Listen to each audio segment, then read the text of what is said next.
With 65.5 million lifetime shipments, the PS5 is already one of the most successful consoles of all time, and while Sony is in a far better position nowadays when compared to its lowest lows, it's still no stranger to failure, accidental or intentional. Check out some of PlayStation's biggest fails over the years, many occurring in 2024. Mandatory PSN linking for Helldivers 2 on PC. When Helldivers 2 was riding the highs, there was a small bit about how PC players had to link their PSN accounts on Steam. It was optional at the time, until it wasn't, and Sony forced the requirements for the sake of security.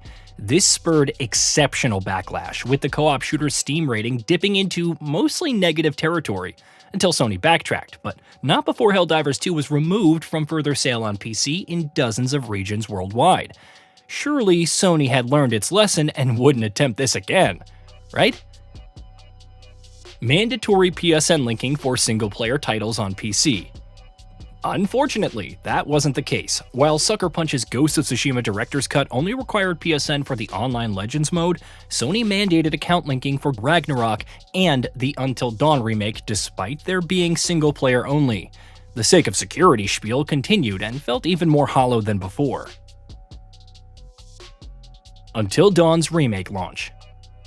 Speaking of Until Dawn, the excitement over seeing its revival was palpable among fans, especially with the improved character models, effects, and new features. So, when it launched with numerous bugs and sound mixing issues with music inserted in places where it didn't even fit, there was more than a bit of backlash. Perhaps most notorious were the lighting changes, especially in the early goings, which divided fans.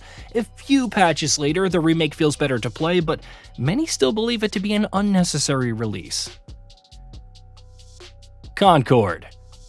Everything about Concord, from its reveal and middling beta to the launch and removal from storefronts and servers, was a complete disaster from start to finish. It's not enough that Sony thought a hero shooter with a new IP would thrive in a cutthroat market, but Concord didn't even offer anything special or unique to entice fans of the genre. With further development cancelled and Firewalk Studios shuttered, Concord is one of the publisher's biggest first-party failures in years. The Fumbled Live Service Initiative. Sony's live service initiative, which promised 12 such titles before April 2026, ended with Naughty Dog canceling its standalone multiplayer title for The Last of Us, Sony London's closure, and its fantasy RPG cancelled. And of course, Concord. Helldivers 2 was the sole success, and that's more due to Arrowhead Game Studios than anything else. With fair games on the horizon, Sony hasn't given up trying yet, and we wish it would. The Last of Us Part 1's PC launch. Did The Last of Us really need a remake, especially after Sony gave it the remaster treatment? Probably not. But if nothing else, at least PC players could experience the classic for the first time.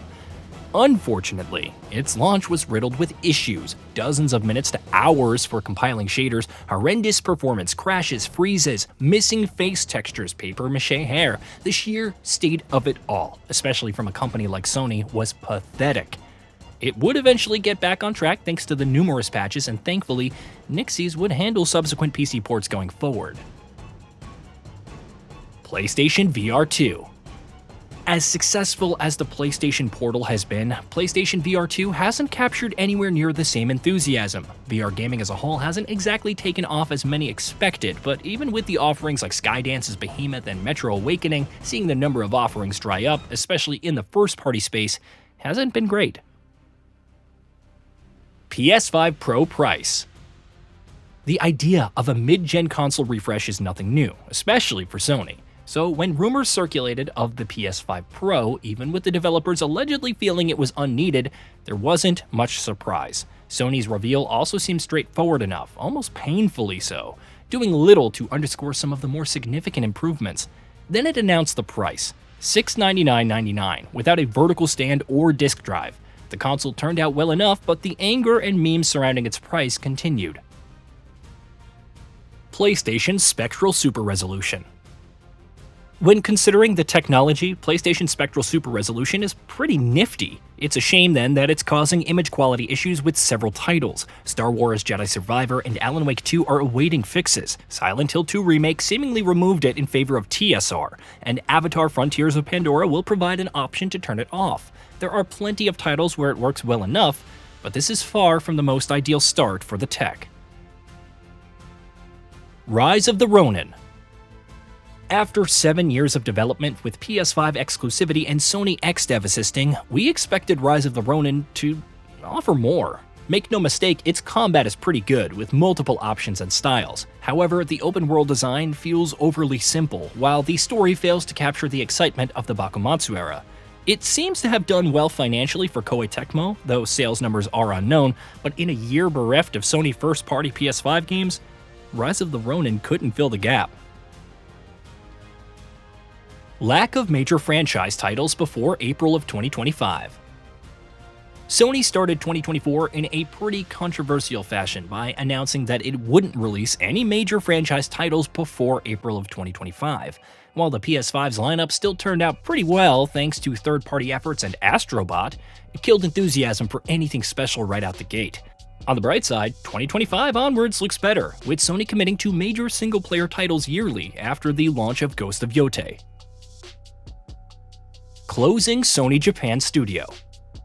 Gravity Rush, Bloodborne, Patapon, Siren, Tokyo Jungle, Demon's Souls, Astro's Playroom. Sony's Japan Studio is responsible for so many excellent games over the decade. Its closure in 2021 sparked significant disappointment and concern over Sony's commitment to first-party development.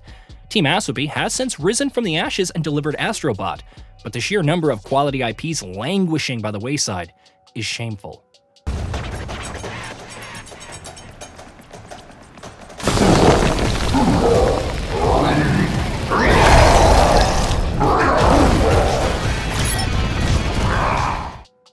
Lack of PS5 upgrades for classic PS4 titles.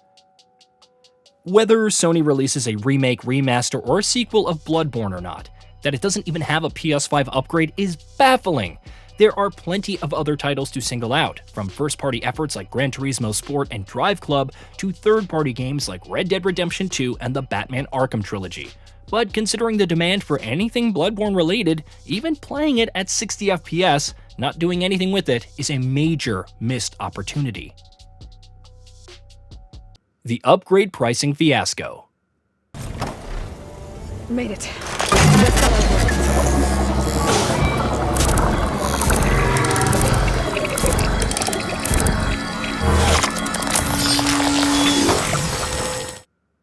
When it announced that Horizon Forbidden West would be coming to PS5 and PS4, Sony promised that upgrades for previous-gen owners would be free. The problem is that it didn't offer this when pre-orders went live. You couldn't even pay to upgrade, which led to justifiable backlash. Sony would backtrack, as it does, and deliver on the free upgrades while noting that future cross-gen titles would receive a $10 upgrade option. The PS5 PreOrder Debacle. Who could forget the utter chaos of the PS5 pre-order situation?